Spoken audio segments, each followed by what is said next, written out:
Let us now begin to take a look at privatization in Pakistan. Now, private provision of education is not a new concept in Pakistan. At the time of independence in 1947, the state promised universal primary education as well as sought other actors to participate in realizing it. So at the time of independence, at the time of creation of Pakistan, the nation promised its citizens primary education, which is education at least up to grade 5 for all students, universal. Every child of that age must be in a school and should receive primary education.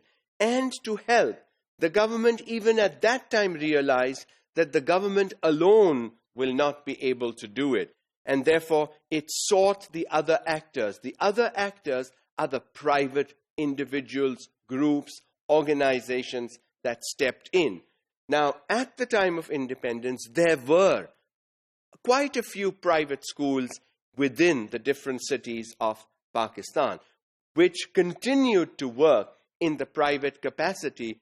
But then the government also had to step in and make sure that with the influx of these migrants wanting to come in and coming into Pakistan, the government needed to make sure that education could be provided and would be provided to all the children.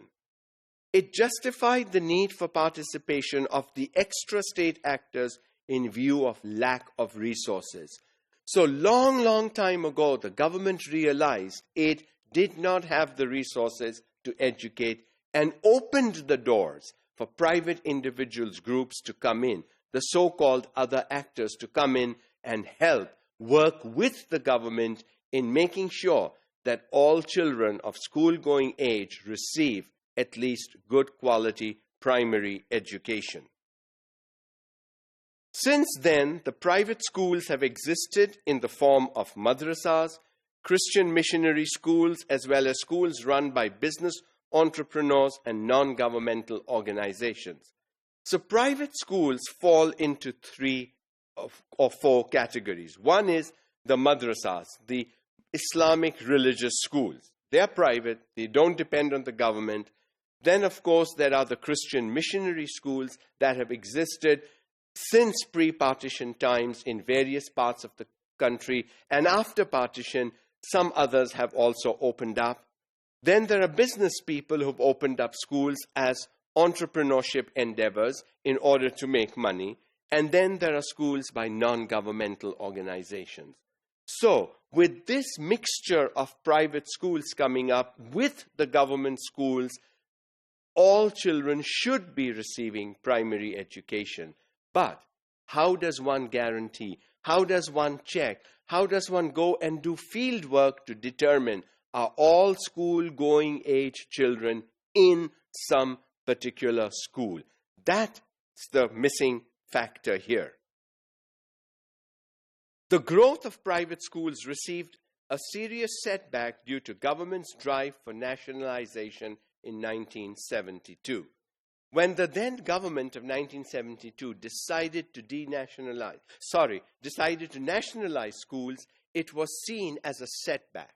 It was seen as a step in the wrong direction because the government was not able to provide its own schools with the infrastructure and facilities, and then to take on so many more schools and do away with private education was not seen as a step in the right direction.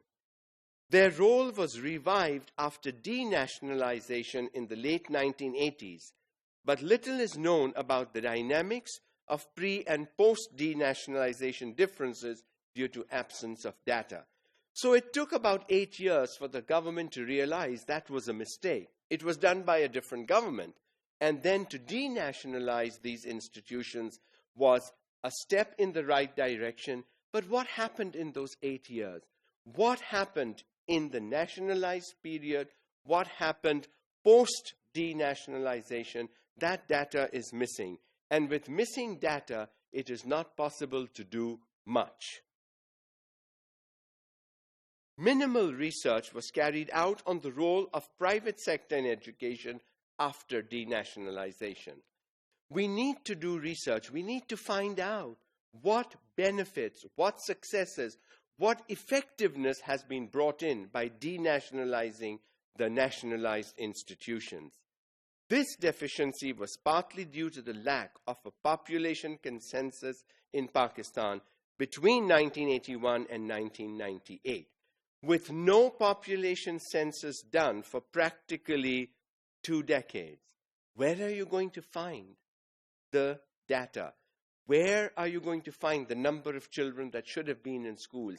Where are you going to find how the population increased, how the children survived, where they should be, and were they there? So research needs to be done, a proper census needs to be taken, and only then will we know whether our schools, government or private, are making a difference to children's education.